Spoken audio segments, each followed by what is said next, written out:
out of the night that covers me, black as the pit from pole to pole.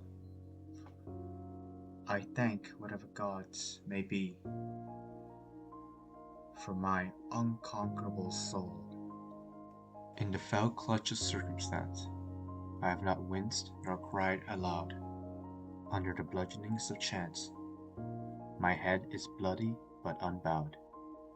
Beyond this place of wrath and tears looms but the horror of the shade, and yet the menace of the years finds and shall find me unafraid. It matters not how strait the gate, how charged with punishments the scroll. I am the master of my fate, I am the captain of my soul.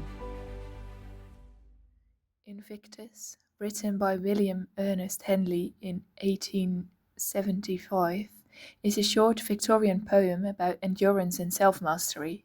It tells the story of a person facing immense suffering, yet refusing to surrender their spirit. Though written in the 19th century, its message still speaks to us today.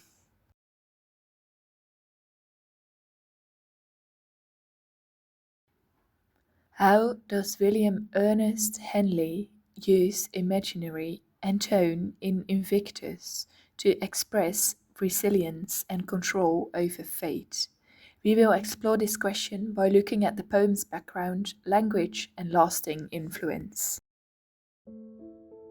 Henley wrote Invictus while recovering from tuberculosis in hospital in Edinburgh. His left leg had already been amputated, and doctors warned he might lose the other. Yet, instead of despairing, he wrote this poem, a declaration of strength in the face of suffering. The title, Invictus, means unconquered in Latin. It captures Henley's determination not to be defeated by his physical condition. The line, under the bludgeonings of chance, my head is bloody but unbowed, shows how he accepts pain without letting it break his dignity. Henley's personal pain becomes a universal message, one of courage against fate.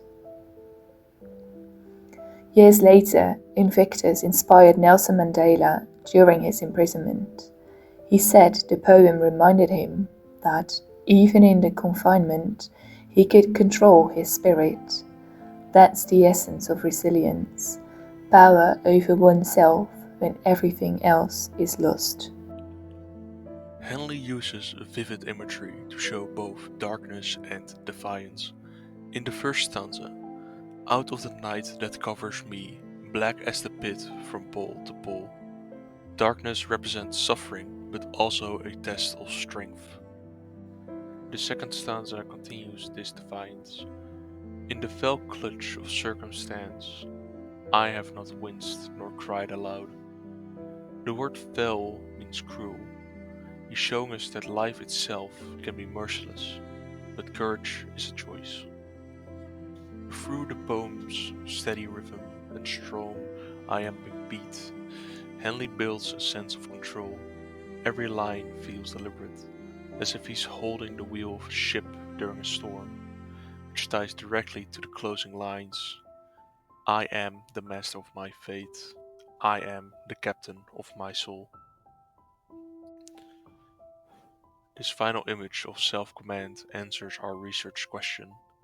Henley's tone of defiance, combined with powerful imagery of darkness, pain, and control, communicates resilience, the idea that one's mind remains free even when the body is trapped. More than a century later, Invictus continues to inspire. Prince Harry named the Invictus Games after this poem, an event for wounded soldiers who rebuild their strength and confidence through sport. Today, Invictus also resonates with anyone facing mental or emotional challenges. Its message is timeless. Hardship is real, but defeat is a choice. When Henley writes, beyond this place of wrath and tears looms but the horror of the shade, he acknowledges fear, yet he follows it immediately with courage. And yet the menace of the years finds and shall find me unafraid. These lines show acceptance of life's pain without surrendering to it. In answering a question, Henley's tone and imagery transform pain into empowerment. His words remind us that while we can't always control our circumstances, we can always control our response. That's why Invictus still matters.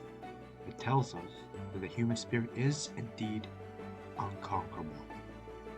From Henley's hospital bed to Mandela's prison cell, to the world today, Invictus continues to remind us we are the masters of our fate and the captains of our souls.